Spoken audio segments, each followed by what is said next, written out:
I never imagined that one moment, one offhand comment, could shatter everything I had believed about my future.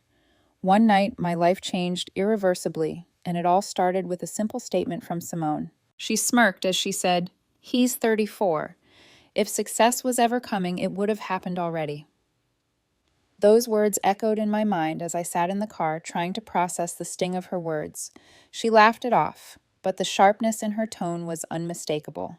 I wasn't just disappointed, I was humiliated. It wasn't the first time she'd belittled my career, but this was different.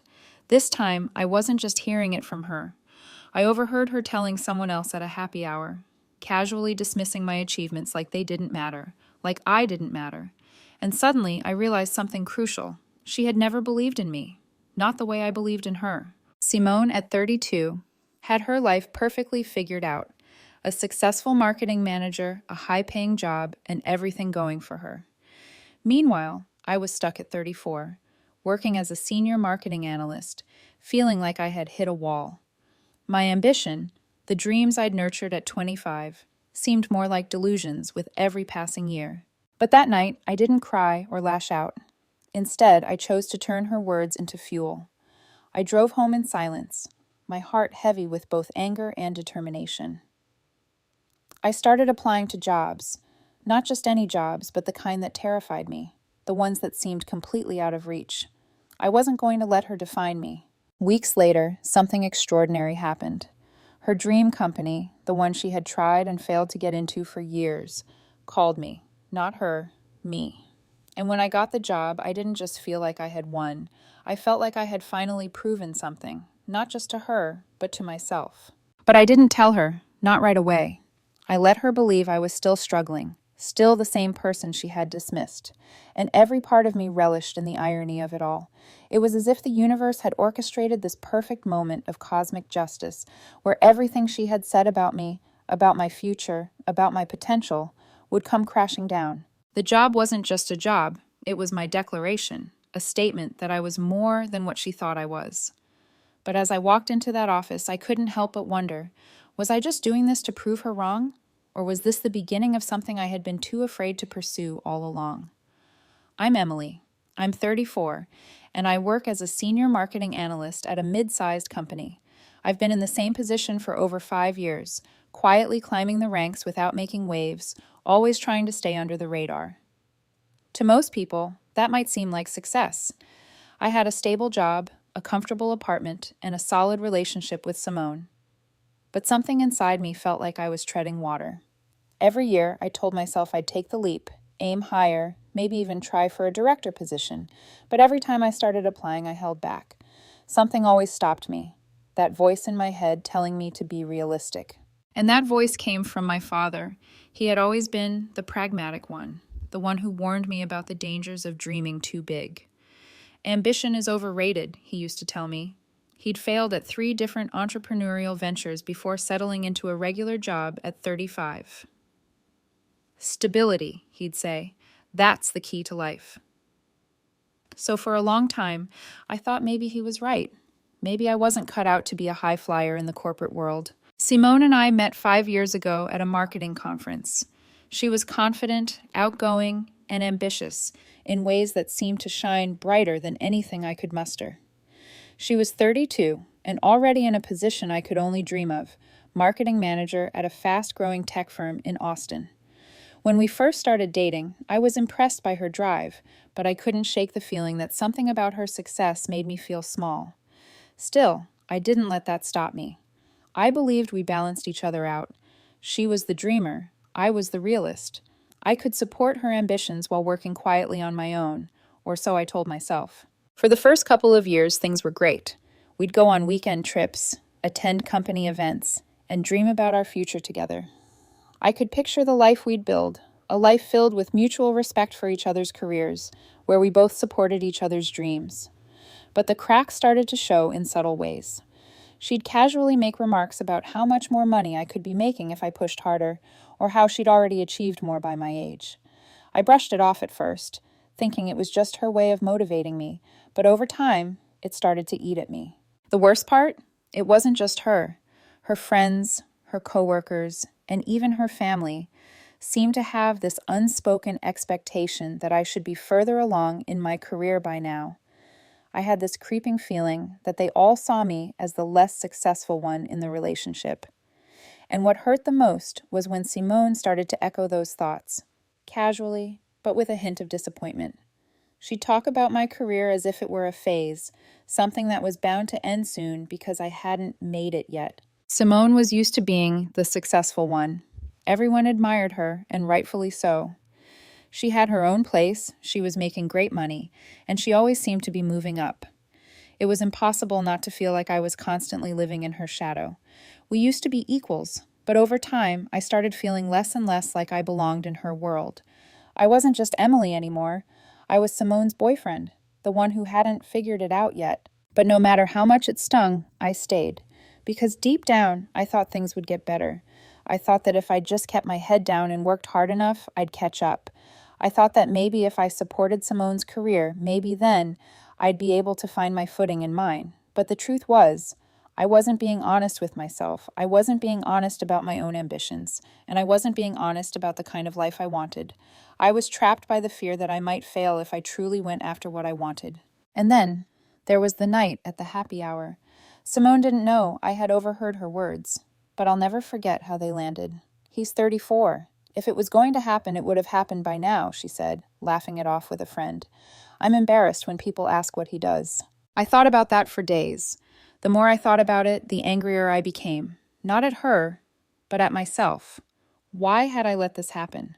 Why had I let myself be reduced to nothing more than her supportive, complacent boyfriend, the one who couldn't keep up? I realized in that moment that I wasn't just stuck in my career. I was stuck in a relationship where I had lost myself. But I wasn't ready to admit it. Not yet. It started with the small things, the things I should have noticed sooner. Little remarks, the side glances, the unspoken tension that seemed to build up in every conversation. At first I thought it was nothing, just the normal ebb and flow of life. But as the months went on, those little things began to fester. Simone, for all her charm and success, was becoming increasingly distant. She still smiled at me in the mornings, still kissed me goodbye when she left for work, but something was off. The warmth in her touch was fading. I could feel it in the way she'd glance at her phone when we were together, distracted and uninterested in my day. There were more moments when she'd sigh heavily, eyes rolling just enough for me to catch it. I couldn't tell if she was frustrated with me, with herself, or with something else entirely, but it was becoming impossible to ignore. When we'd go out with her friends, there were those offhand comments, the ones that didn't seem like much at first, but left me questioning myself. Like when we were at a dinner party, and she casually mentioned how she wished I had the ambition her exes had. The words didn't sting right away. They nestled into the back of my mind and grew into something much more painful. Was I not ambitious enough? Was that how she really saw me? It wasn't just her, though. Her friends began to ask pointed questions about my career. "So, still at the same place?" they'd ask with polite smiles, their curiosity thinly veiled with judgment. I always answered as confidently as I could, but the truth was I wasn't sure what to say anymore. I had spent the past year quietly applying to jobs, researching director-level positions, but nothing ever seemed to stick. And when Simone would come home, talking about the big meetings she'd had or the new marketing strategies she was putting in place at her job, it felt like a constant reminder of where I was and where I wasn't. It was a slow burn, this conflict between us. I didn't realize it at the time, but every passing day was pushing me further into a corner. I'd started to feel like I was no longer her equal, no longer the person who had once shared her dreams and ambitions. I was just the man she'd picked out of convenience, someone who was there to fill the space beside her without causing too much disruption in her perfect little world. I'd convinced myself that things could still work out, that maybe I just needed to push a little harder, that the success would come if I was patient enough. But deep down, I knew better. There were moments when I wanted to confront her about it, when I wanted to ask why she couldn't see me the way she used to. But I didn't. Instead, I swallowed my frustrations, pretending everything was fine. I didn't want to be the insecure boyfriend, the one who needed constant validation. I didn't want to be the one holding her back, the one making her feel like she had to carry me through life. But then came the night I overheard her at the happy hour. I'll never forget that moment. I had walked into the office late, grabbing a coffee from the kitchen, when I heard Cale's boyfriend talking to his friend, casually mentioning Simone. She was talking about him. About Trevor, he said. Said he was stuck, applying for jobs he'll never get. It's like she's embarrassed of him or something. Those words hit me harder than I could have imagined, not just because of what she said, but because of how she said it. She wasn't angry. She wasn't upset. She was indifferent, as if it was the most obvious truth in the world. If it was going to happen, it would have happened by now, she had said, laughing lightly. I stood there, frozen, unsure of how to react. My stomach twisted, and for the first time in a long time, I felt truly alone. I couldn't believe she had said that. She wasn't just disappointed in me, she had completely written me off. She didn't believe in me anymore, if she ever had. I drove home that night in silence. Simone was sitting on the couch, watching TV when I walked in. She looked up at me, her face soft and familiar, but for the first time it felt like a mask. She asked, "How was work?" The question seemed so trivial, so casual, as if nothing had happened. And yet everything had changed. I knew I couldn't let this go. I couldn't ignore it anymore. I went to the shower to clear my head. The hot water beat down on me, and in that moment of solitude, I realized something. I wasn't just hurt by what Simone said. I was furious with myself, furious that I had let things go this far without standing up for myself. I had been living in the shadow of her success, sacrificing my own ambitions just to make her happy. And for what? So I could be constantly reminded of how much I wasn't measuring up? When I stepped out of the shower, I knew what I had to do. I wasn't going to beg for her approval anymore. I wasn't going to let her define my worth. I was going to prove her wrong, but not for her, for me. That night, I opened my laptop and began applying to every director position in Austin. I wasn't just aiming for jobs I thought I could get. I was aiming for the ones that seemed out of reach, the ones that terrified me. If I couldn't prove myself to Simone, I would prove it to myself. It wasn't long before the consequences of Simone's words began to unfold. The next few days were a blur, filled with late nights at my desk and countless job applications. But something was changing inside me. The embarrassment I had felt at the happy hour, the humiliation of knowing what Simone truly thought of me, it was transforming. What had once been a source of deep pain was now pushing me toward a new version of myself. I wasn't going to let her define me anymore. I spent the following week focused on nothing but my job search. Each time I clicked submit on a new application, I felt a little less like the man Simone had dismissed. I was no longer that guy, waiting around for opportunities to fall into my lap. I was making them happen. I reworked my resume, fine-tuned my cover letters, and practiced interview questions until my throat hurt. But I couldn't escape the feeling that Simone's dismissal of me, her criticism, had somehow become my catalyst. And then it happened. I was in the middle of an interview prep session when my phone buzzed. It was a notification from an email account I barely checked anymore. At first, I thought it was just another rejection letter from one of the companies I'd applied to weeks ago. But when I saw the subject line, my heart skipped a beat. Nexus Labs, Digital Marketing Director. Position. Interview invitation. I stared at the screen for a moment, unsure if I had read it correctly. Nexus Labs. The name alone made my pulse race.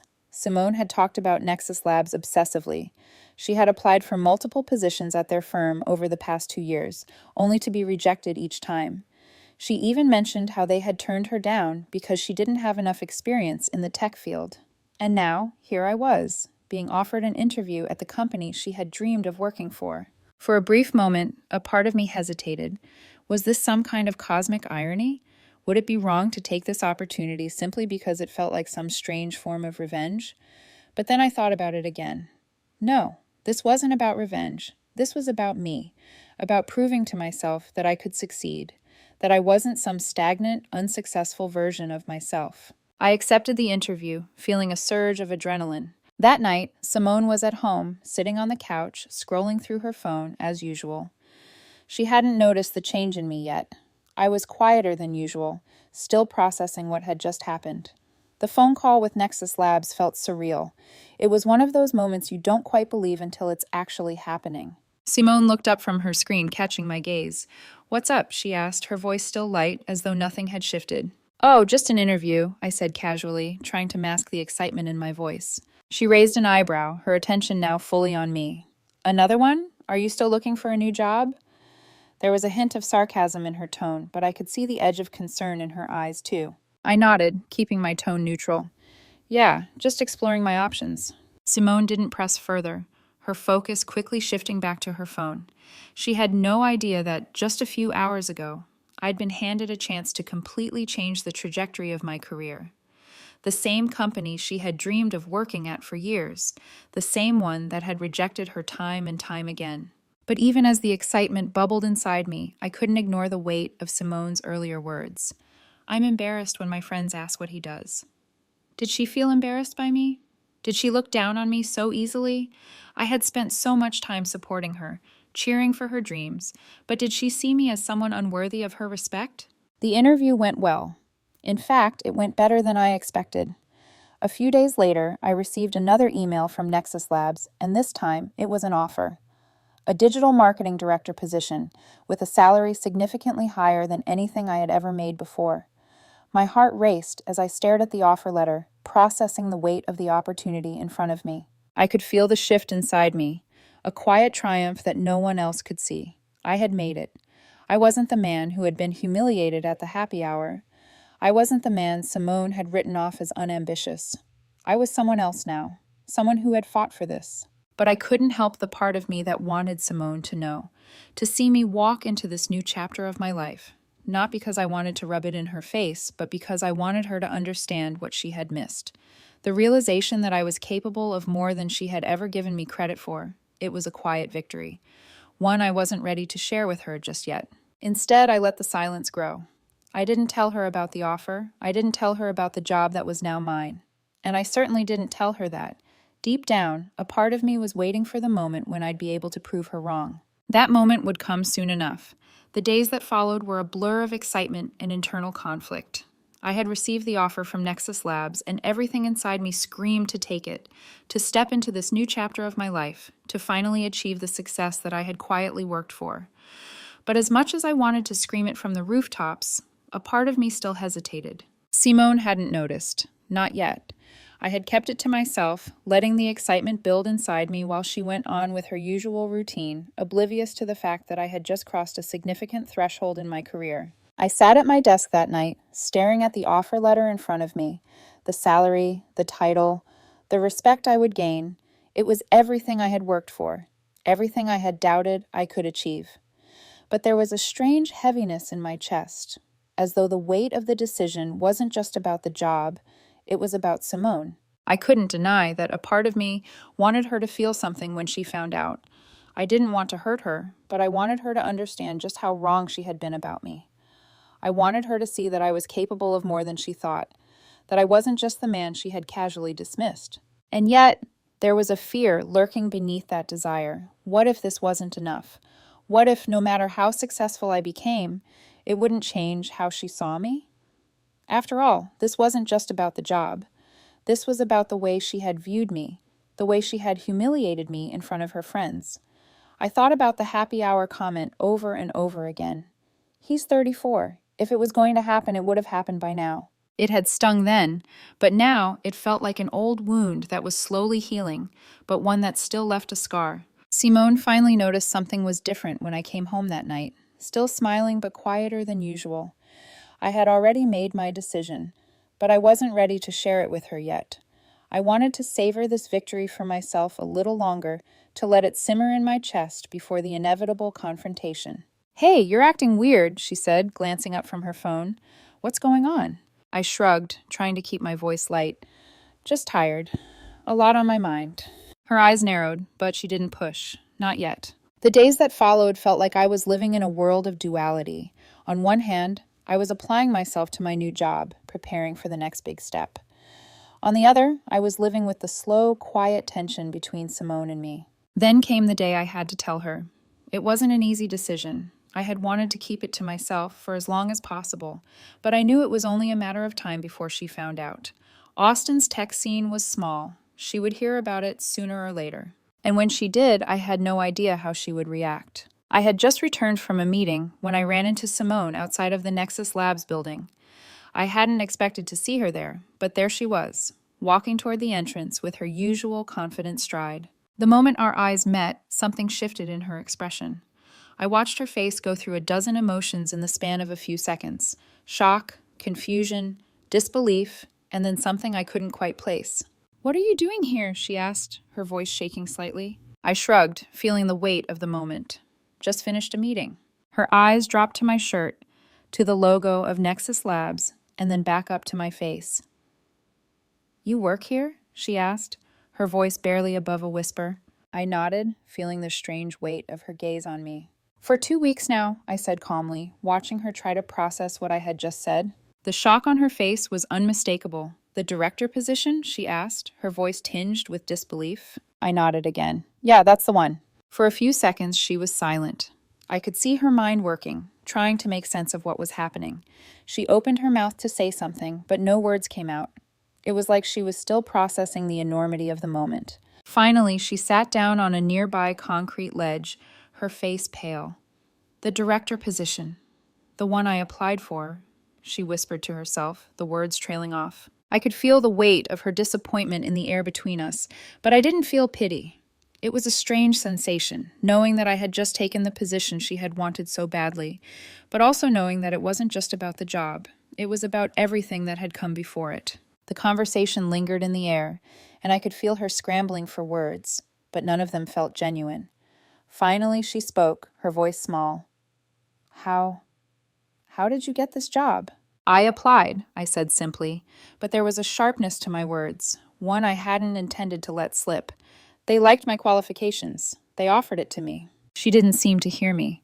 "I've been trying to get in there for 2 years," she said, her voice trembling with frustration. "I know their marketing strategy better than anyone. I know everything about their company, and you just waltz in and get it?" I could feel the weight of her disbelief. It was almost as if the entire foundation of our relationship had shifted. I didn't want to make her feel worse, but the truth was, I wasn't about to downplay what I had accomplished just to make her feel better about her failures. "I didn't just get this job by luck," I said, my voice steady now. "I worked for it. I stopped waiting for the right moment and just went for it." She stood there, her face pale, her phone now buzzing in her hand. I could see her typing furiously, her fingers moving almost mechanically. By the time I got home that evening, my phone was blowing up with messages from her. "Why didn't you tell me you applied there? How much are they paying you? Who did you interview with?" Her words were frantic, a stark contrast to the calm I had felt just hours before. I didn't respond immediately. Instead, I leaned back in my chair and let the silence fill the space between us. This wasn't about the job anymore. It was about everything that had been building up for years. And for the first time, I wasn't afraid to face it. The days that followed felt like a storm building in the distance, quiet, yet full of tension. Simone's reaction to my new job wasn't what I had expected. Her initial shock quickly turned to frustration, and then to an unsettling kind of desperation. Every time we spoke, it felt like I was walking on eggshells, trying not to stir the pot too much, but the more I avoided the topic, the worse the situation became. Simone's texts grew more frequent. At first, they were simple questions about the job, my role, my salary, but as the days wore on, the tone shifted. It was no longer just curiosity, it was demand. "How did you get that position? Do you think you could get me an interview? Can you help me get in?" It was as if she couldn't comprehend that I had worked hard for this. She kept circling back to the same question. Why was I the one to get it? It wasn't just the text, though. It was the coldness in her eyes when she looked at me, the way she started to pull away, emotionally and physically. At first, I told myself I was imagining things, that maybe I was reading too much into her distance. But when I came home one night to find her sitting alone on the couch, staring blankly at the TV, I realized I wasn't imagining it. "I can't believe this is happening," she said softly, not even looking at me. "You're actually working at Nexus Labs. The job I've been trying for years to get, and you just waltz in and get it." I stood there for a moment, unsure how to respond. Was I supposed to apologize? Was I supposed to act like I didn't deserve this? The truth was, I didn't need to justify myself to her anymore. But a part of me still wanted to explain, to show her that I had earned this. "I didn't take this job to hurt you, Simone," I said, my voice steady but laced with a bit of frustration.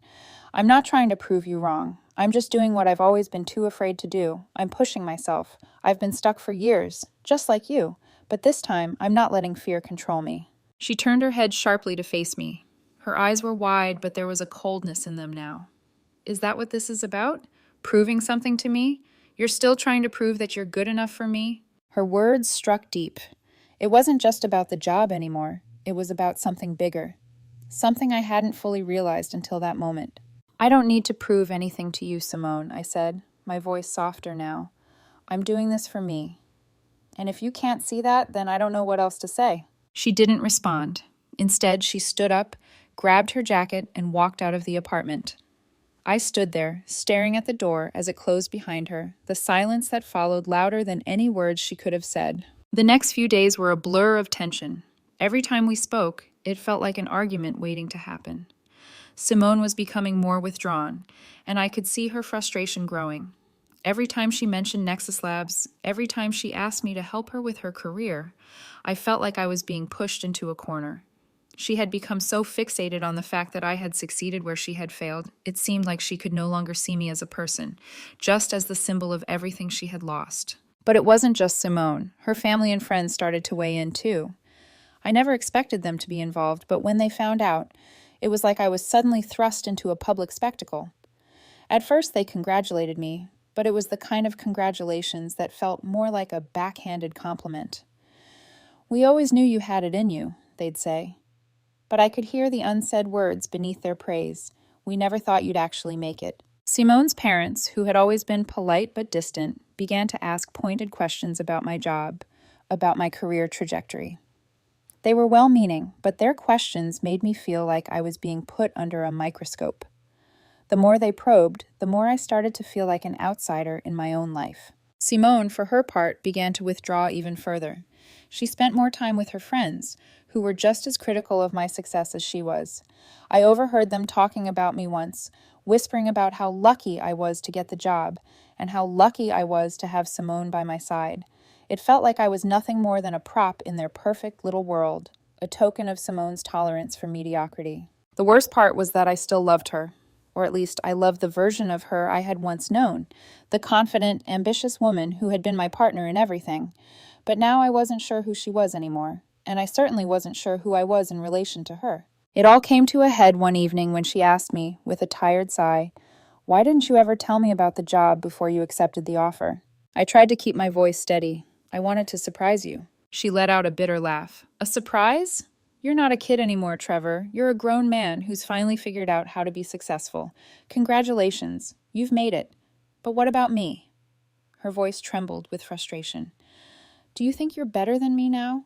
That because you've gotten one thing right, you're suddenly more capable than I am?" I didn't want to say it. I didn't want to admit it. But the truth was, I wasn't sure anymore. I wasn't sure if we were still on the same path. I wasn't sure if we were even in the same world anymore. "I don't think I'm better than you," I said, feeling a lump form in my throat. "I think I've finally realized I'm good enough. For me." The words hung in the air between us, heavy with all the things we hadn't said. And in that silence, everything changed. The days after that confrontation felt like an emotional crash. The intensity of everything, the job, the tension with Simone, the strained interactions with her friends and family, it all felt like too much. Despite the job offer, despite the fact that I had finally stepped into a role I had worked for, it wasn't bringing the relief I thought it would. Instead, it felt like a hollow victory, one that was slowly being overshadowed by the weight of the relationship falling apart around me. Simone and I had barely spoken after that night. She had gone back to her old routine, spending more time with her friends and burying herself in her work. I, on the other hand, was stuck in an emotional limbo.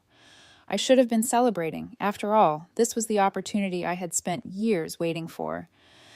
But instead, I was lying in bed at night, replaying every moment of the past few weeks. I thought about her words. "You're a grown man who's finally figured out how to be successful." The bitterness in her voice haunted me. The irony was not lost on me. Simone, the woman who had built her career from the ground up, who had all the success I had always dreamed of, was now frustrated with me for achieving something she hadn't been able to. I had become the very thing she had feared most, proof that the dreams she had built for herself were fragile, that she wasn't as invincible as she thought. I kept asking myself if this was the moment when everything truly broke. Was this the point where the woman I loved no longer saw me as an equal? Had I become someone she simply tolerated? Someone she resented? The silence between us was deafening. and each day that passed without resolution made it worse. I tried to focus on work, tried to drown out the pain of the personal fallout, but I couldn't escape it. Every time I opened my laptop, every time I sat in a meeting at Nexus Labs, I could feel the creeping realization settling in. I wasn't just lost in my relationship. I was lost in my own life. All the ambition, all the hard work, all the striving, it had gotten me here, but now I was here, in this void, unsure of how to move forward. I kept thinking about Simone's rejection of my achievements. Every conversation we had, every passing moment when she downplayed my success, only reinforced the idea that I had been living for her validation. The truth was, the job at Nexus Labs wasn't about her. It had never been about her. But somehow, her doubts, her judgment, had twisted everything into a desperate need to prove myself to her, to everyone who thought I was stuck. I needed to confront the reality of what was happening between us. But when I finally sat down to talk to Simone, I realized that the conversation I had been avoiding for weeks would be the one that broke me, and perhaps it would break her too. It wasn't a fight, at least not at first. It started with the usual small talk, but I could feel the tension in the air, thick and unspoken. Simone was sitting across from me at the kitchen table, her phone in hand, eyes not quite meeting mine. We were in the same room, but we were miles apart. "Simone," I said quietly, trying to keep my voice steady, "I need to talk to you about something." She looked up, but it wasn't with the concern I had hoped for. It was more like a weary resignation, as though she had already given up on whatever conversation was coming. "What's there to talk about?" she asked, her voice cold, though not unkind. I sat back in my chair, the words lodged in my throat. I had wanted to confront her about everything, the way she had treated me, the way her words had cut so deeply, the way I had let her tear down my confidence. But when I looked at her, I saw someone who had already emotionally checked out. I saw someone who was no longer willing to fight for us, for me, for anything we had built. "I think we're done," I finally whispered. The words came out, and for a moment I couldn't breathe. Simone didn't say anything. She didn't even look shocked. She just nodded, as though she had expected this moment to come. "I've been thinking about everything," I continued, my voice quieter now. "And I realized that this isn't what I want anymore. It's not just the job, it's everything. We've been holding on to something that's just not there anymore, and I don't think I can do it anymore." I expected her to fight back, to try and convince me that we could fix things, that we could make it work. But she didn't. Instead, she just looked at me with a strange mixture of sadness and acceptance. "I guess I knew this was coming too," she said softly, her voice barely audible. I couldn't process it. I couldn't understand how we had gone from partners to strangers so quickly. "You've never believed in me, Simone, not in the way that matters, not in a way that makes me feel like I'm enough for you." Her eyes flickered for just a moment, but she didn't respond. Instead, she stood up and walked to the door. "I think you should go," she said, her voice distant, as if she were speaking to someone else entirely. I didn't argue. I didn't fight for us anymore. I simply grabbed my coat and left. As I walked down the street, my mind was numb. I had spent so long trying to make things work with Simone, trying to live up to the version of myself she had created in her mind. But the truth was, I had been hiding from my own potential, letting her dismiss me without standing up for myself. Now I was facing the reality of it all. I had spent so long running away from the truth, from the person I could be, that I had forgotten to fight for myself. But I was done hiding. It took a few days after leaving Simone's apartment for the weight of everything to settle in. I moved into a small apartment downtown, one that I had been eyeing for months but had never felt like I deserved. Now it felt like a small victory, even though the emptiness that followed our separation was almost suffocating. The apartment wasn't much. One bedroom, simple furniture, but it was mine. No one else's expectations. No more feeling like I was constantly falling short of someone else's vision for me. The first night, I barely slept. My mind kept racing, replaying the final moments with Simone, the silence between us, the finality of her words. I had expected to feel a sense of relief, but all I felt was an overwhelming sense of loss. It wasn't just the relationship I was mourning, it was the life I had built around her. The version of myself that I had created to fit into a life that was never really mine. I had convinced myself that breaking up with Simone was the right choice. She had never really believed in me, not in a way that allowed me to grow, to be who I truly was. And yet there was a part of me that couldn't escape the feeling that I had failed her, failed us, failed myself. It wasn't until the following week that things began to shift. I had just finished another round of interviews for the director role at Nexus Labs, and this time, something inside me clicked. I was no longer nervous. I wasn't trying to impress anyone. I wasn't afraid of failing or of letting anyone down. I realized that the job wasn't about proving something to Simone or anyone else. It was about proving it to myself, that I could do this, that I was more than the quiet, insecure man I had been in that relationship. As I walked out of the office after my final interview, my phone buzzed. It was an email. I almost didn't look at it, but something made me stop and check. Congratulations, Emily. We are pleased to offer you the position of Director of Digital Marketing at Nexus Labs. Please find attached your offer letter. I couldn't believe it. Not just the job, but the freedom. The weight I had been carrying for so long, the need to please Simone, the need to fit into a mold that was never really mine, it was all gone. For the first time, I felt truly free. I felt like I had finally become the person I was always meant to be, without the constraints of someone else's expectations, without the voice in the back of my head telling me I wasn't enough. But it wasn't just the job offer that changed things. It was the realization that I didn't need anyone's validation anymore. Not Simone's, not anyone's. I had spent so much time trying to prove myself to her friends, to her family, that I had lost sight of who I was. But now I could see myself clearly for the first time in years. I didn't go straight to Simone with the news. I didn't need to rub it in her face. But I knew she would find out. She always did. And when she did, I wanted her to know one thing. I had finally stopped hiding. The moment came sooner than I expected. It was a Friday afternoon, 2 days after I had received the offer. I was leaving the building when I bumped into her. She was standing outside the door, her face pale when she saw me. I couldn't help but smile, just a little. She was still in the same familiar clothes she always wore, looking the same as she did when we were together. But now there was a noticeable distance between us. We were no longer on the same path. "What are you doing here?" she asked, her voice shaky. I glanced down at my shirt, the Nexus Labs logo clearly visible. "Just finished a meeting," I said calmly. Her eyes moved from my shirt to my face, a flicker of recognition crossing her expression. Then, slowly, it sank in. She stopped, her voice faltering. "You really work here?" I nodded, my heart pounding in my chest. "Yeah, I started 2 weeks ago." She blinked, her mouth opening and closing as she processed the information. The surprise on her face quickly shifted to something else, something I couldn't quite identify. "But I thought you were still applying?" She trailed off, confusion clouding her face. "I was," I said, my voice steady, but not unkind. And then I stopped waiting for the right time. I applied for the job I wanted, the one I knew I deserved. For a moment, she said nothing. She just stood there, staring at me, her expression unreadable. "I don't understand," she finally whispered. "How? Why?" I took a deep breath. Because I stopped hiding. I stopped trying to fit into a life that wasn't mine, and I started believing in myself. Simone looked away, her eyes downcast, her fingers absent-mindedly playing with her phone. I could feel the weight of her emotions in the air between us, but I didn't feel pity. I didn't feel anger either. I just felt calm. For the first time in a long while, I wasn't looking for her approval. I wasn't waiting for her to tell me I was good enough.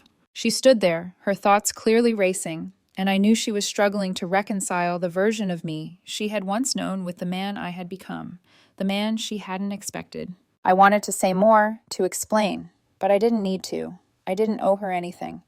This moment wasn't for her. It was for me.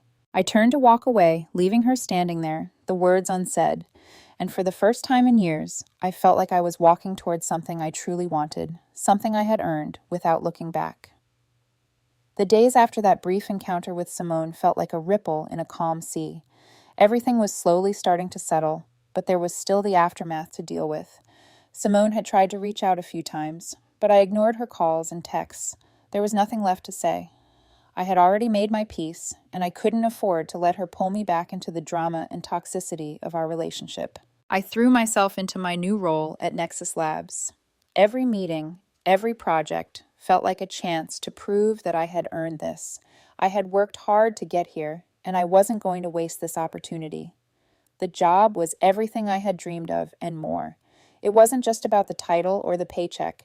It was about the validation that I wasn't just some stagnant career professional stuck in a dead-end job. I was capable. I was smart. I had a future that I could shape for myself.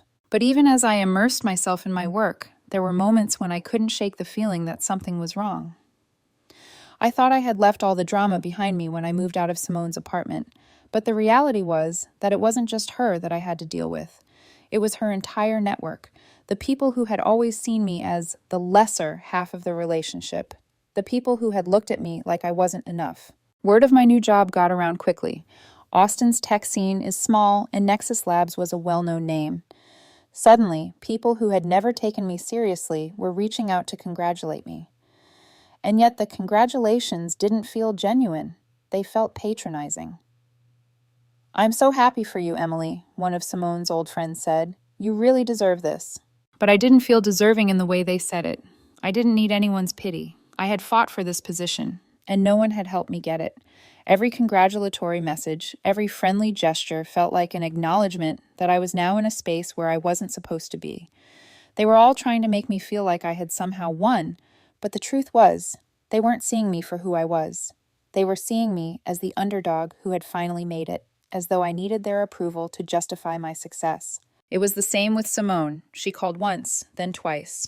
The third time, I picked up. "Emily," she started, her voice quieter than usual. "I need to talk to you, please." I didn't know what to expect, but I had prepared myself for anything. "Simone, I don't think there's anything left to talk about," I said, my voice steady but firm. "I've moved on. We've both moved on." "But we never really talked about it," she said, a hint of desperation in her voice. "I know I've been hard on you. I don't need your apology," I interrupted, the words coming out sharper than I intended. "What's done is done. I'm not going to sit here and rehash everything we've already been through. I'm done." I could hear her take a shaky breath on the other end of the line. "I didn't think you'd actually leave. I thought I could change things, but now I just don't know what to do." Her vulnerability hit me like a wave, but I didn't let it pull me under. I couldn't. "You need to figure that out on your own, Simone. I've figured out what I need."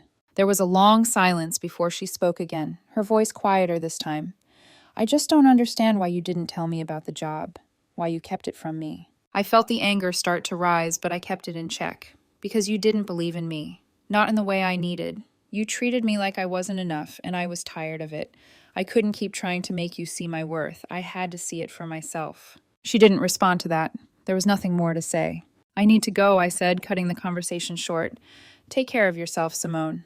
I hung up, the finality of the moment ringing in my ears. The next few days were strangely calm. Simone's messages stopped. The congratulations from her friends stopped. It felt like everything had quieted down, but the silence was not comforting. It was suffocating. I wasn't sure how long it would last, but I knew that the fallout wasn't over. Not yet. Then came the first sign that things were truly changing. An email from my manager at Nexus Labs informing me that there had been some concerns raised by HR about my relationship with Simone.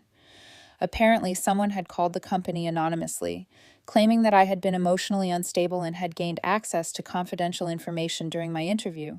It was vague, but the implication was clear. They were investigating. I wasn't naive. I knew who had made the call. It was Simone. Her frustration, her bitterness, had led her to take one final stab at me, even after everything was over. The investigation was quick, and I was cleared. There was no evidence, no substance to the accusations. But the experience left a bitter taste in my mouth. To think that she would go to such lengths to sabotage me, to try and drag me down after everything we'd been through, it was a slap in the face. But it didn't break me. If anything, it only strengthened my resolve. I wasn't going to let her or anyone define me.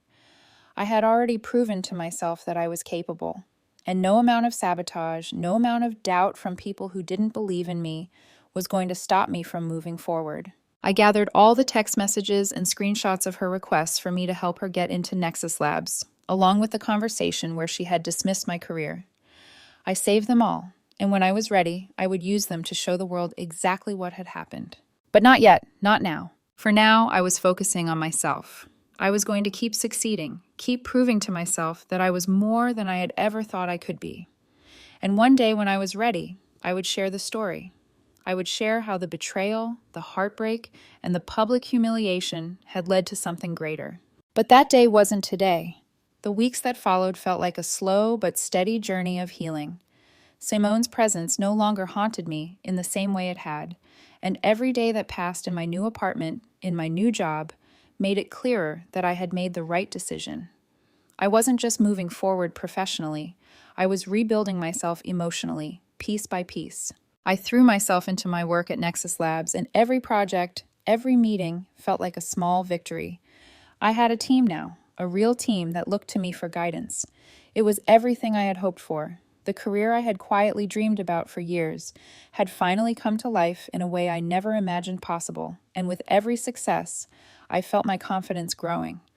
I wasn't the person I was in that relationship, the one who had been constantly seeking validation. I had become someone else, someone stronger, someone more self-assured. I had learned the hard way that true strength doesn't come from the approval of others. It doesn't come from the validation of the people who can't see your potential. It comes from within. It comes from standing up for yourself, even when no one else believes in you. I used to be afraid of making decisions for myself, afraid of failing, afraid of disappointing people. But now I understood that failure wasn't the end. It was part of the process, part of the journey toward becoming the person you were always meant to be. And when Simone eventually reached out again, asking if we could talk things through, I knew it wasn't for closure or reconciliation. It was because she had seen what I had become. But by then, it didn't matter. The person who needed to believe in me had already done so. I had already found the strength to believe in myself. I politely declined her offer to meet. The truth was, I had no desire to revisit the past. I had moved on. The pain she had caused me had faded, replaced by something stronger, a sense of self-worth I had never truly known before. I realized that true healing doesn't come from reliving the hurt. It comes from choosing to move forward, to embrace the opportunities ahead, and to build the life you want, regardless of what others think. The lesson I had learned, and one that I hoped others would take from my story, was simple. You don't need anyone else's approval to be who you are meant to be. Don't wait for the validation of others. The only person who needs to believe in your worth is you. Once you do that, everything else will follow. As for me, I was no longer that insecure person, the one who sought to prove his worth. I was Emily, the woman who believed in herself, who knew her worth, and who was ready to conquer whatever came next. And as I walked through the doors of Nexus Labs each day, I knew that I wasn't just walking into a job, I was walking into a future I had fought for and earned with no regrets.